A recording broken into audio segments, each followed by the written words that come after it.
Mediums of music. So in this video, we're going to talk about the materials used in music. Okay, this actually video is part of chapter 2, okay? Series of chapter 2 or the mediums of art. Pag sinabi nating medium of art or yung pinaka-material na ginagamit natin sa music ay yung mga tunog or sound. The musical sounds or tones are produced by a human-made instrument or by a human voice. So, ang music natin ay may dalawang uri ng mediums. Instrumental medium comes from a human-made musical instrument and vocal medium or galing sa human voice.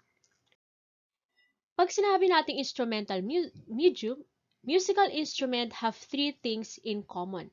A part which vibrates or tinatawag nating vibrations, a part which amplifies the sound by bouncing off the vibrations away from the instrument na tinatawag nating resonator, okay, and a system for producing and regulating fixed pitches. So, ang vibrators, ito yung mga either hinahampas natin or ini-strung natin. Ito nagva-vibrate. At yung resonator naman, dito siya yung humahagilap ng vibration na yon, and that is the one na nagke-create ng sound. Okay? Obviously, meron tayong mga part na nag-regulate ng pitches, whether it's in C key, or D key, or A chord, or G chord. Okay? Musical instruments are generally grouped according to their vibrators and resonators. Okay? Ang mga musical instrument ay nakabase kung ano yung hinahampas or yung ini-strung sa kanila at ano yung resonators nila o ano yung nagre-receive ng vibration nito at nagke-create ng sound. Each group is often referred as to a family or choir. Okay? Meron tayong apat na uri ng musical medium. Okay? Instrumental medium is one, string instrument. Obviously, ang vibrators nila ay string, ang resonator nila ay yung kaha. Okay?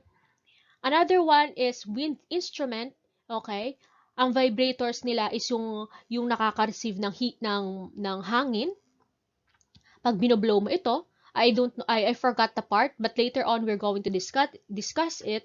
Ang resonators naman nila is yung nilalabasan ng hangin. Okay, yung malaking butas nilalabasan ng hangin or yung pinakadulo ng parang flute or ng bamboo na ginagamit mo. Ang wind instrument ay nahati sa dalawa. Ito ay depende kung saan sila gawa. Okay? May wind instrument na natawag nating woodwind. Ito ay gawa sa kahoy. Okay? Brasses naman, obviously, ito ay gawa sa brass or other metal. Percussion choir naman, ito yung kung saan ang vibrators nila is yung hinahampas mo at ang resonators nila is gaano kalaki yung hinahampas mo. Okay? Those are produce musical tones and have definite pitch. Anything na kapag hinampas mo, merong tunog. Okay? Whether it's a drum, or a piece of glass or glass of water, okay, pasok yan sa percussion choir. Okay? Meron din tayo tinatawag na noise maker. Ito naman is wala tayong definite pitch. Pero sa percussion choir, ang i-consider lang natin sa discussion natin is yung nagpo-produce ng certain kind of pitch or sound. Okay? Keyboard instrument are any instrument na ang vibrators nila ay pinapluck pa rin ng string, okay? At ang resonators nila, yung gaano kalaki yung kaha na nagre-receive ng sound na ito. Okay, actually, ang string instrument ay keyboard instrument ay minsan na pag-i-intertwined, okay? Because they are, gumagamit pa rin sila ng string. Actually, keyboard instrument use string, pero kasi ang nangyayari sa keyboard, hinahampas. Okay, di tulad sa string instrument na ini-strum or ini-strung. Okay? String instrument muna tayo. Ang string choir consists of violin, viola, violoncello, and double bass. Usually or commonly, ito nakikita natin. Okay, pero pasok dito ang ukulele, guitars, and other string instruments. Okay, each of these instrument has a hollow sound box across which nylons wire or gut strings are stretched. Ito mismo yung kaha nila. These strings are made to vibrate by means of horsehair bow, which rubbed into them. Obviously, hindi lahat ng string instrument ay gumagamit ng bow or ng bow, pero ang madalas gumagamit ng bow is violin, viola, violoncello. Some people do that, pero madalas violin at viola lang ang gumagamit. Okay? The pitches of the string are set by pressing the fingerboard or fingers on the left hand on the string at the different parts of the fingerboard. Actually, explain natin ito sa elements of music in our next chapters. Okay? Tuturo ko sa inyo kung paano magbasa ng nota by the use of fingerboards and paano magbasa ng nota. Okay? Example po ng string instrument or ano itsura nila is nasa baba. Okay? So, very familiar na tayo dun. Okay, sa itsura ng mga string instruments. Woodwind instrument naman is part ng ating wind instrument. Okay, woodwind instrument are any instrument na gumagamit ng hangin or binublow, okay, that is made of wood. These instruments are sounded by blowing into them, thus setting a column or air vibrating. These are grouped under the woodwind or brass choir. The instruments of the woodwind family consist of tubes usually made of wood, which have holes on the sides. When one or another of these holes are opened or closed, the length of the column of air inside the tube is changed, thus producing tones of different pitches. Ang kasama po dito sa ating woodwind instrument ay si piccolo, si flute, oboe, bass oboe, clarinet, bass clarinet, bassoon, and contrabass clarinet. Okay, saxophone is of course is a not regular member of orchestra. At saxophone is usually made of metal, pero saxophone is considered as a woodwind instrument. Okay, because yung sound or nasa loob nila is merong wood doon na siya yung kung saan nasasala yung yung mga hangin creating a sound. Brass instrument is another wind instruments na binoblow, pero they are actually part of pero they are made of metals or brass. Brass instrument consists of a cylindrical brass tube of varying length. This tube is either doubled on itself or coiled and expand into bell-shaped ends. The player of the brass instrument not only blows into the tube, but also makes his tightly stretched lip move on a certain way on the mouthpiece. To go from one pitch to another, the musician uses the valves on the sides to lengthen or shorten the length of the tube, varies on the pressure of his or her lips, and control his and her breath. Okay, I'm not a brass instrument user. Marunong akong gumamit ng gitara, violin, at woodwind, particularly flute, pero I'm not familiar with brass instrument. Okay, pero ang palatandaan natin sa brass instrument is obviously made of metal sila. Okay, tapos may part doon na ina-adjust nila kung saan pwedeng humaba yung tunog nila at pwedeng umikli. Okay, meron din silang pinapresan na parang mga buttons or I don't know ang tawag nila doon na kung saan nagbabago naman yung pitch. Okay, o yung nota na tinutugtugan nila. Example as instrument are trombone, tenor horn, baritone horn, euphonium, brass trombone, tuba, French horn, trumpet, cornet, flugelhorn, and natural trumpet. Ang pinakamataas po sa lahat ng brass instrument dito is yung cornet. Okay? At ang pinakamababa is ang tinatawag nating tuba. Ito yung pinakamalaki. Okay, sa lahat. Percussion instrument, okay. Ito yung any instrument na kapag hinampas mo, ito yung nagva-vibrate at ito din yung pinanggagalingan or ito ang resonators natin. The word percussion means the sharp striking of one body against another. The complete percussion section includes almost any instrument that is sounded by striking, shaking, or scratching with the hands or another object.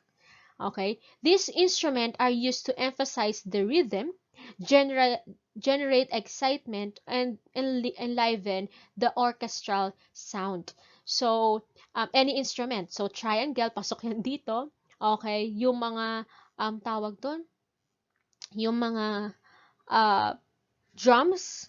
Okay, okay, pasok yun doon. Yung mga glass nga sinabi ko kanina sa inyo, okay, pasok yun doon. So, example po ng mga percussion instrument natin is nandito sa right. Okay, tom-tom, cymbals, bass drum, drum kit, congas, glockenspiel, saxophone, kettle drum, steel drum, harmonica, ay actually mali dito. Okay, ba't nandito si harmonica? Macaracas, triangle, kasaret, tambourine. Marami pang example ng percussion instrument. I think throughout time, parami yung percussion instrument. Okay, pero ito yung mga common. Okay? Keyboard instrument. Keyboard instrument is basically a stringed instrument. Its strings are struck with small felt hammers which are controlled by lever attached to the keyboard. Okay? So, keyboard instrument is para din sang string. Okay? Actually, may string din kasi ang keyboard. Okay? Ang pinagkaiba lang nila, meron silang mga buttons. Okay? So, example po ng keyboard instrument yung accordion, harpsichord, electric organ, synthesizer, piano, and organ. Although yung organ is gumagamit mismo dito ay hangin, pero they are still considered a keyboard instrument. Okay? Hangin kasi yung gumagana sa organ eh. So parang wind instrument siya, pero kasi gumagamit siya ng keyboard or buttons to produce sound, kaya nailagay siya sa keyboard instrument. Marami tayo actually instrumental groups or groups of mixture of mediums of instruments. Okay? Um, Marami to. Example dito is orchestra. If the string section is considered as the nucleus or sila yung pinaka centerpiece or musical medium. Okay? Violin, viola, and cello. Tapos yung iba ay binubuo na ng woodwind, okay, brasses, and percussion, ang tawag natin orchestra. I think ito yung pinaka-popular way to actually have an instrumental group. Maraming mga orchestra na kilala sa mundo, Hans Zimmer's, okay, example doon, okay, orchestra po sila kasi ang nucleus nila is choir. Band, of course, is composed mostly of wind, percussion instrument with only few string or none at all. Actually, ang idea natin ng banda ngayon na kinocompose na ng guitars, 2 guitars, 1 bass guitar, and a drum is a very contemporary concept of band or modern idea of band. Pero ang band is composed mostly of wind and percussion instruments. Okay, nung typical idea of a band. Okay?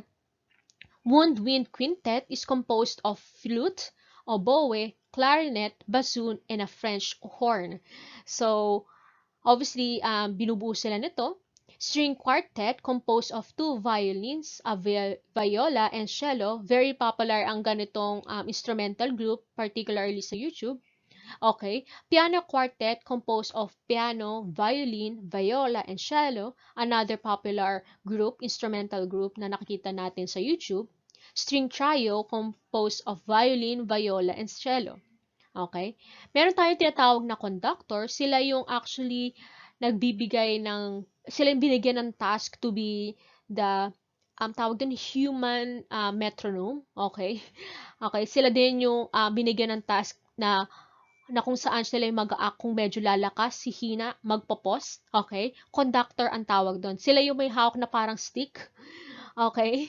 Sa gitna ng orchestra, okay? He or she has enormous responsibilities which include selecting the program for each concert, rehearsing the orchestra, and conducting the orchestra. So take note, ang conductor is the human metronome. Kung ano yung metronome, siya yung sukat. Actually, ang music kasi is may sukat. Okay? So, yung conductor ang nagiging paalala doon kasi obviously, kapag nag-orchestra ka, walang tunog ng metronome doon. If you're very familiar with music, meron tayong tinatawag na instrument na metronome. Ito yung basihan natin kung mabilis or mabagal tayo masyado sa pagtugtog ng musika. If you're not familiar with that yet, in our future lesson, we're going to discuss that. Kasi tuturuan ko kayo paano magbasa ng music. Score is another, music written. Sinusulat kasi natin ang music natin at ang written form of music is ang tinatawag nating score or kilala sa musical score. Is the written record of the composer's work. It contains every single note that the orchestra must play. Okay, we have to take note, sino ba si composer at anong difference ito sa conductor.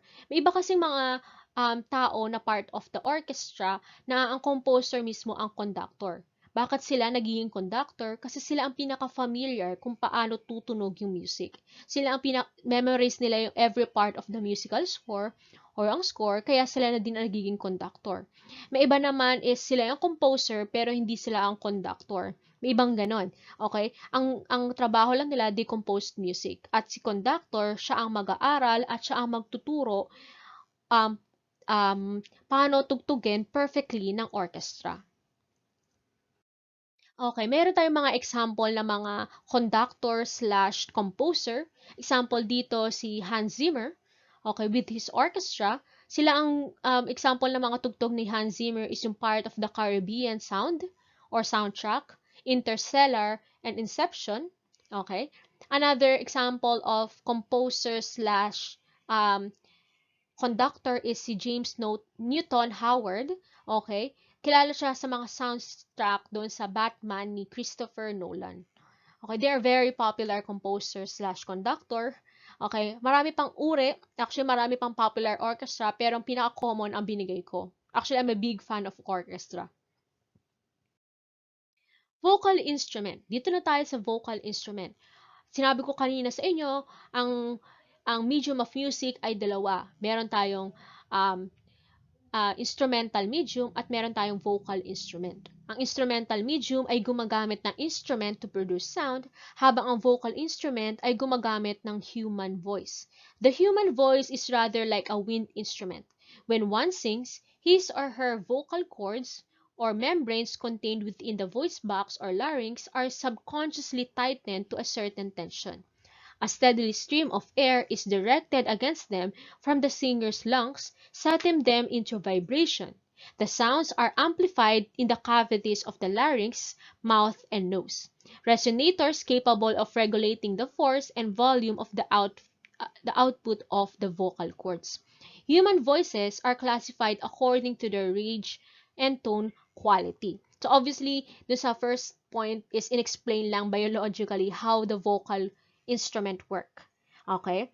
So, sa vocal instrument, actually, nahati natin ang vocal instrument. Depende dun sa Depende sa sex nila at depende doon sa tunog na pinuproduce. Kung malamig ba ito, or malalim, or matapang masyado.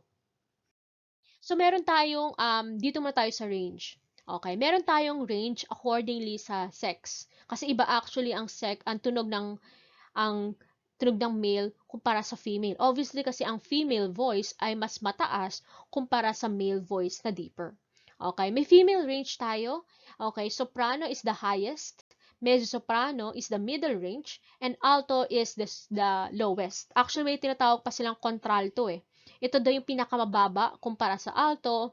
Okay, pero hindi nila kino-consider yan or hindi part ito dito sa discussion natin.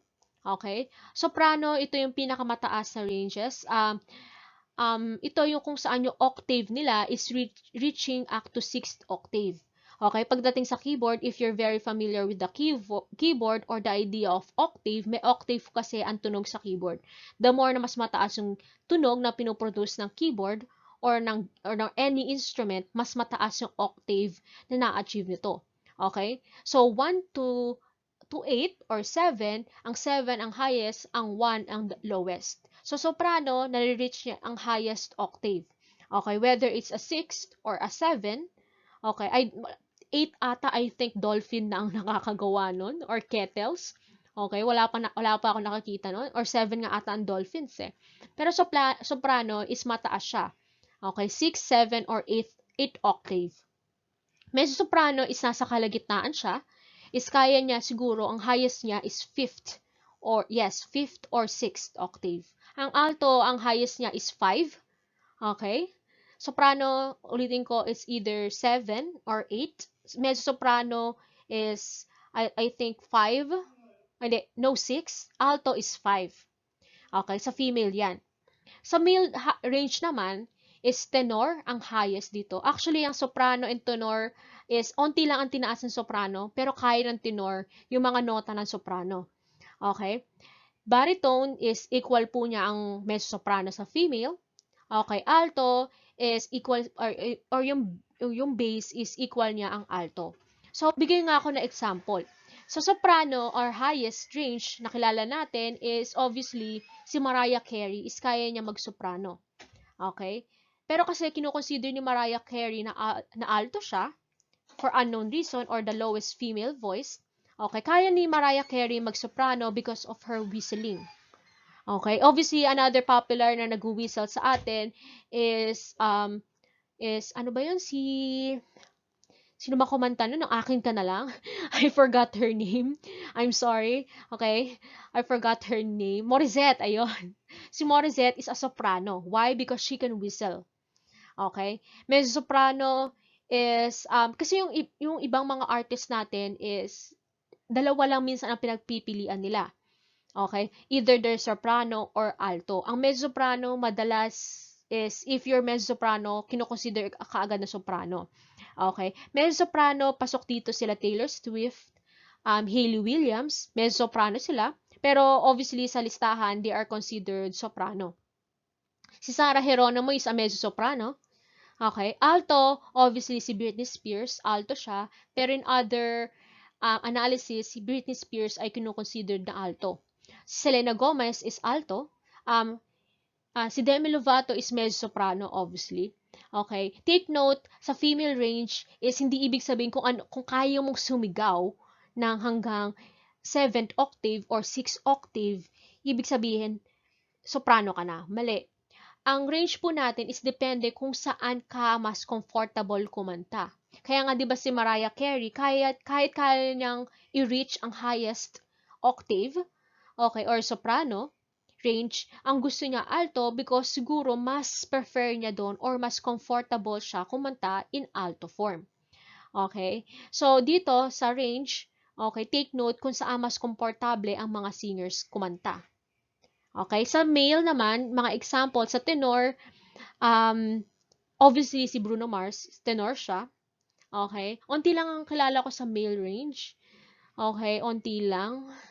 Sorry sa K-pop, I'm not quite sure kung sino ang mga tenor. Chen ng EXO, tenor yon, obviously Chen. EXO, ano pa ba? Unti lang kilala ko sa K-pop. Sa male range, baritone si Harry Styles. Mukha siyang tenor kasi siya ang pinakakumukuha ng highest sound or highest range doon sa One Direction, pero baritone po siya. Okay? Sabi din ng iba pala, tenor is Zin ng One Direction before. Okay, hindi pa ako nakanig ng music niya. Okay, baritone, si Harry Styles lang ang kilala ko. Bass, onti lang ang kilala ko sa bass eh. Okay, onti lang. Okay, so take note ulit sa range is depende kung ano yung pinaka-comfortable ang singer. Kahit kayang-kaya mong mag-create ng kettle sound or kaya mo mag-mimic ng dolphin sound, kung nakaka-damage naman ito ng larynx mo or voice box mo, is hindi ka considered na pasok sa range na yon. Okay? Bitone naman, vocal instrument bitone. Ito is depende sa lamig, lalim, or tigas ng boses mo. Okay? Coloratura, ito yung malamig yung boses. Okay, para siyang mga Disney princess, yung mga boses. Madalas ang mga Disney princess is coloratura. Lea Salonga is coloratura. Sino pa ba? Sino pa bang coloratura? Si Kyla, si Nina is coloratura. Soprano sila, actually. Okay. Lyric naman is warmer and darker tone than the coloratura, which is most effective when singing expressive melody. So, lyric is, I think Nina din, bumabagsak din siya sa lyric. Kasi kaya ni Nina mag-produce ng sound na medyo darker. Pag sabi natin darker, medyo mas malalim. Okay? So, makapansin nyo din on these columns, sa columns na nasa right natin, okay, may female and male, okay? Kasi ito lang yung kung saan kino-considered yung mga sound natin. Obviously, ang babae lang ang may koloratura. Kasi mas taas naturally ang boses sa mga babae, wala tayong koloratura male. Okay, ang meron lang tayo is lyric male or lyric tenor at lyric soprano. Okay? So, wala akong familiar na lyric male or lyric tenor sa male. Okay, I'm not quite sure. Okay? Dramatic is, of course, pag sinabi natin dramatic by tone, which makes an impact by force with which the voice projected and by the majestic of the tone. Dramatic soprano natin ay kilala si Beyonce. Soprano actually si Beyonce. Dramatic siya. Okay? Kasi kung papansin nyo, mas thick ang boses niya kumpara sa mga ibang singer. Okay? Na tulad ni Mariah Carey. Okay? Sino ba yun? Si Ariana Grande is koloratura siya. Soprano din siya. Okay? So, ayun. Dramatic soprano si Beyonce. Si ating Charis Pempenko before maging Jake Cyrus siya is dramatic soprano siya. Okay? Dramatic tenor and heroic tenor. I think si Bruno Mars is either lyric or dramatic. Pero I think mas babagsak si Bruno Mars sa lyric. Okay? Lyric. Okay?